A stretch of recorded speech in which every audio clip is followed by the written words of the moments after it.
이게 대체 무슨 망신인지 대한민국은 또 한 번 식물 대통령을 마주했습니다.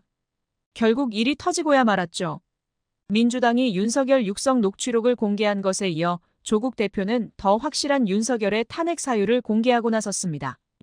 22년 7월에 있었던 일이고 빠져나갈 구멍이 없어 파장은 더욱 커질 것으로 예상됩니다. 영상 시작 전에 구독과 좋아요 한 번씩 부탁드립니다. 윤석열의 육성 녹취록이 공개된 후 국힘당 지도부의 표정입니다.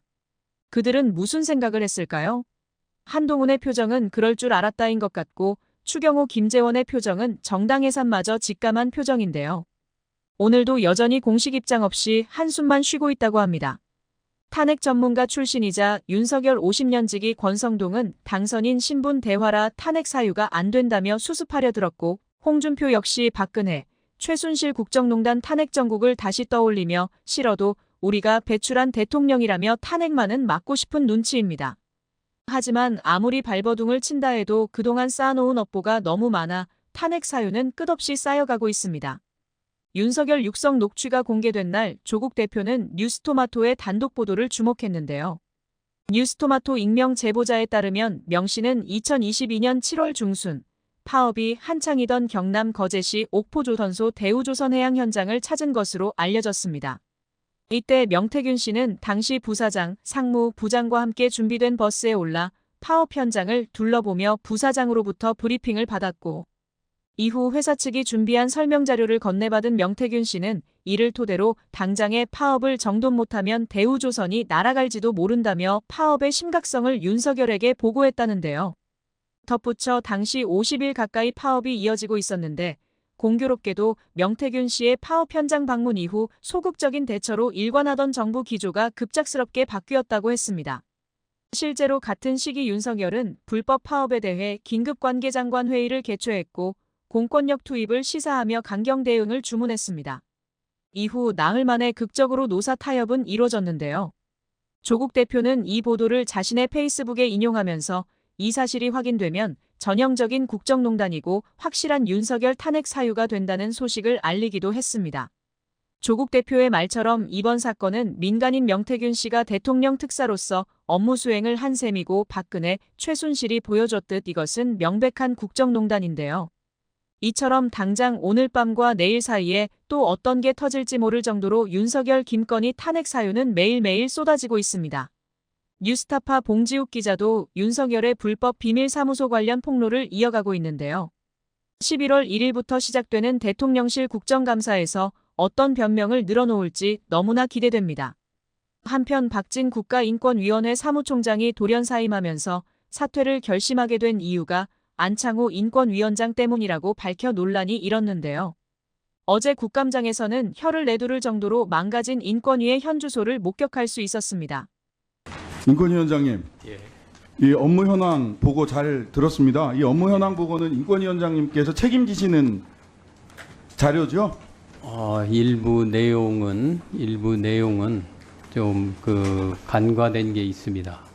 잠시만요. 본인을 대리해서 나온 업무 현황 보고가 부족하고 뭐 다른 점이 있다. 이게 이렇게 하면 어떻게 국정감사를 합니까? 다른 점이 본인 있다고 스스로가 다른 점이 있다고 얘기를 보고를 안 했다라고 했습니다. 해놓고. 다른 점이 있다고 얘기를 안 하고요. 자, 의사진행 발언을 하고 충분치 있습니다. 못한 이거 부분이 어떻게 있다. 위원장님 얘기를 잠깐 했습니다. 말씀 중지해 주시고요. 네. 의사진행 발언 듣고 위원장이 네. 요청하면 그때 답변 주시기 위원장님 이거 바랍니다. 어떻게 처리해야 되는지 제가 초선이라 잘 모르겠는데요. 왜 제가 뭘 질문하려고 하는지 지금 안창호 위원장님이 아셨어요. 업무 현황 보고에 있는 얘기가 있기 때문에 본인의 인사청문회 때와 다른 이야기가 업무 현황 보고에 있거든요. 아마 그 부분을 질문하면 내 뜻이 아니다라고 얘기를 하시기 위해서 지금 저렇게 자락을 까시는 것 같은데 저도 그럴 것 같아서 미리 말씀을 드리는 겁니다. 업무 현황 보고를 거짓으로 보고한 기관장에 대해서 어떻게 처리해야 됩니까?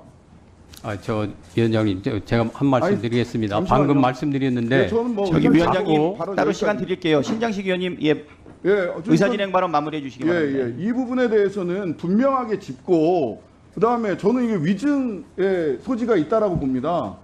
6월 21일 법사위 최혜병 사망사건 관련 청문회에서 정청래 법사위원장이 증인들을 강하게 질타하고 퇴장 조치했었는데요. 김용원 침해소위 1소위 위원장님, 이 사건에 대해서 인권 침해다라고 해서 9월 중순경 직권조사 안건 상정하려고 하셨죠? 답변하세요. 직권 조사 안건을 상정한 사실이 없습니다. 상정하려고 하셨냐고 물어봤어요. 답변할 필요가 없다고 생각합니다. 다시 중단해 주십시오. 이거 중단해 주십시오. 아니 답변할 필요가 없다는 말이 어디 있습니까? 답변할 필요가 없다니요. 국정감사장이 왜 나오신 겁니까? 그 직권 답변해 주세요. 말씀을 드리도록 하겠습니다. 예 아니오로 답변하세요. 안건 상정 시도하려고 하셨죠? 정의는 예 아니오로 답변하는 기계가 아닙니다. 자 답변하지 마세요 그러면. 자 근데 왜 이런 일이 벌어졌을까? 김용원 의원이 국회 무시하고 인권위원회를 국회에 대한 자신의 사적 복수를 위해서 직권조사하려고 했던 거 아니냐. 불출석 사유서 보세요. 사실 왜곡, 조작, 명예훼손과 모욕을 일삼을 뿐이고 다수당의 횡포가 만연한 국회에 출석할 필요를 느끼지 못한다라고 국회를 생각하시는 분이세요. 이러다 보니까 사적 복수를 위해서 정청래 위원장을 직권조사하려고 하다 보니 그러다 보니 안창호 위원장님도 차마 그렇게는 못하게 말리셨겠죠. 그런데 이게 만류가 되니까 그 다음에 재밌는 일이 벌어집니다. 10월 2일 날 보수적인 변호사 단체라고 보이는 한변이라는 데서 진정을 합니다. 진정을 했는데 이거 지금 조사 이루어지고 있습니까? 안창호 위원장님, 한변이 진정한 정청래 인권 침해 사건 조사 이루어지고 있습니까? 예, 지금 다 조사가 이루어지고 있습니다. 조사가 이루어지고 있답니다. 자, 그런데 제가 가지고 있는 여러 정황으로 봤을 때 김용원 의원이 한변과 의사연락을 한 의혹이 있습니다. 진정사주 아니냐, 민원사주, 위원장님, 고발사주 말고 위원장님, 진정사주 아니냐. 질의 라고 하는 의혹이 과정에서 있습니다. 이 부분에 대해서 복수라는 안창호 말로 발언 근거 없이 중단시켜 정인을 모욕하고 있습니다. 김종원 의원 지금 뭐 하시는 겁니까? 예. 안창호 의원님, 아니 지금 운영위원이 질문하는 사이에 질의 예. 형식을 빌어가지고 안창호 의원, 안창호 의원님, 본상임위원에 답변하지 대해서 마세요. 사적 복수를 한다는 그런 망발을 하고 있습니다. 망발. 저는 지금 뭐 하시는 겁니까? 김종원 의원님. 사적 복수에 나아간 적이 전혀 없습니다. 아 정말. 김종원 의원님, 예, 경고합니다. 그렇게 답변하시면 안 돼요. 지금 국회를 지금 무시하고 있습니다. 이 사적 복수라는 말은 함부로 할 수 있는 말이 아니지 않습니까? 제가 왜 사적 복수를 합니까? 사적 복수를 하고 있잖아요 지금. 아 참나. 자, 저 마이크 빼주세요. 네, 예. 예. 작년에 있었던 훈련병 사망 사건입니다. 이 훈련병 사망 사건에 대해서는 직권조사가 필요한 사건입니다. 오히려. 그런데 직권조사 하지 않았어요. 김용원 상임위원께서 사적 복수를 위해선 직권조사를 시도하고 실제로 직권조사가 필요한 사안에 대해서는 방문조사로 직권조사를 끝까지 방해하면서 직권조사가 남용되고 있다라고 이야기하고 계세요. 이런 분이 치매 소위 위원장으로 군인권보호관으로 인권위원으로 재직하는 것이 맞습니까? 인권위원회를 사적 복수의 수단으로 사용하고 있잖아요. 신장식 의원님, 저에게 질문을 해 주십시오. 당신 질문하지 않았어요. 안창호 위원장님께 저에게 말씀드리는 질문을 겁니다. 하실 사항이라고 생각합니다. 왜 김용원 위원장이 질문하세요? 하지만 참사 현장에서 두 친구를 잃게 되었고 이후에 희생자나 피해자들을 향한 2차 가해로 괴로워하다가 참사 43일 만에 스스로 생을 마감하게 되었습니다. 이충상 의원은 회의가 시작되자마자 이태원 특별법 제정을 반대하는 문건을 배포했었습니다. 그리고 피해자들이 몰주의해서 스스로 너무 많이 모였다가 난 사고이다. 피해자의 권리를 명시하는 특별법은 없다. 참사의 원인이 피해자에게 있다는 2차 가해성 발언을 시작하셨습니다. 극우 유튜버나 악성 댓글에서나 볼 법한 막말을 인권위원에게 저희가 들었습니다. 저희 아이가 저런 말들에 견디다 못해서 세상을 등졌을 거라고 생각하니까 가슴이 찢어졌습니다. 지금 구체적인 증언을 들으셨는데 이 발언 2차 가해 맞습니까? 이 부분에 대해서 우리 이충상 위원회 맞습니까? 안 맞습니까? 2차 가해가. 내용과 이렇게 말하게 된 경위를 우리가 들어보는 게 더 타당하다고 생각합니다. 위원장님, 명백한 2차 가해를 2차 가해라고 말도 못하시고 왜 이렇게 눈치를 보세요? 아니, 눈치 진짜 보는 게 아니라 소문처럼 이충상 의원에게 가스라이팅 당한다는 게 사실인가 봅니다. 또 이충상 의원은 민주당의 무리한 조항을 넣어서 정치적으로 이용하려 한다는 등 특별법의 내용을 왜곡하는 발언도 서슴지 않았습니다. 심지어 놀기 위해 모여서 죽은 사고가 5.18보다 더 귀한 참사냐며 희생자의 생명을 비교하며 욕보였습니다. 속기록엔 없지만 항의하는 유가족들에게는 억지 부리지 마라, 어디서 저런 게 기어들어왔냐며 입에 담을 수 없는 막말까지 하셨습니다. 한번 읽어보십시오. 이 PPT 좀. 이충상 의원님이 크게 좀 읽으세요. 속도 내서. 창피하십니까? 축제를 즐기기 위해 모였다가 발생한 이태원 참사에 대한 이태원 특별법은 특별한 사정이 있다고 보기 어렵다. 개별 사건 법률을 제정해야 할 특별한 사정이 있다고 볼 수 없다는 것입니다. 국가인권위원회 상임위원이신 이충상 의원은 국민들과 유가족들을 상대로 말장난하는 건지 묻고 싶습니다. 어떠한 변명을 해도 이충상 의원이 2차 가해와 막말을 퍼부은 사실은 변하지 않습니다. 인권위원회 탈을 쓰고 희생자와 유가족의 인권을 짓밟은 언행에 대해서는 지금이라도 인정하고 유가족과 국민 앞에 사과하시길 바랍니다.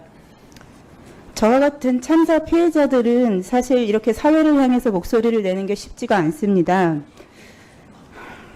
더군다나 아이를 이렇게 허망하게 떠난 보낸 부모로서 아이에 대한 미안함이나 그리움을 갖고서는 이 하루하루를 살아내야 된다는 것만으로도 힘에 많이 부칩니다.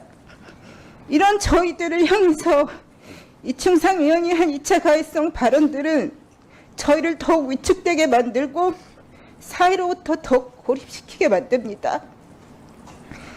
약자와 소수자의 인권 보장을 위해서 힘써야 하는 인권위원이 희생자를 향해서 2차 가해성 발언을 한다는 것은 결코 있어서는 안 되는 일임을 국민들과 의원님들께 꼭 말씀드리고 싶습니다. 인권위의 역할이 어느 때보다 중요한 시기입니다. 이태원 참사의 진상을 밝혀내고 우리 희생자와 피해자들의 인권을 회복하는 길에 인권위가 할 수 있는 일이 있다면 꼭 해주시길 요청드립니다. 약자와 소수자들을 위한 인권위의 역할 제대로 해주시길 간곡히 당부드립니다. 이충상 위원님 사과해 주시길 바랍니다. 제가 결코 국가 책임을 부정하지 않았습니다. 그런데 희생자들을 모욕하지 않으셨습니까? 모욕은 아닙니다. 그런데 아무튼 인간적으로는 미안합니다. 인권 최후의 보루라는 곳에 이런 자들이 떡하니 버티고 있는데 국가에 의해 폭력을 당했던 사람들의 억울함을 풀어줄 수 있을까요? 벽하고 대화하는 느낌이 들 정도로 참담합니다. 공직자의 자세부터가 안 되어 있는 사람들이 누구의 억울함을 풀어준다는 말입니까? 우충상 좌용원에 장악된 국가인권위원회도 윤석열과 함께 대한민국에서 반드시 속아내야 할 것입니다. 김철옹 교수의 윤석열 훈장 거부 소식이 퍼지면서 교사들까지 훈장을 거부했던 사실이 알려졌는데요. 이제는 교수님들의 시국선언도 이어지고 있습니다. 다시 한번 국민이 힘을 모을 때가 온 것 같습니다. 우리들의 민심이 표현되어야만 저들을 실제로 끌어내릴 수 있습니다.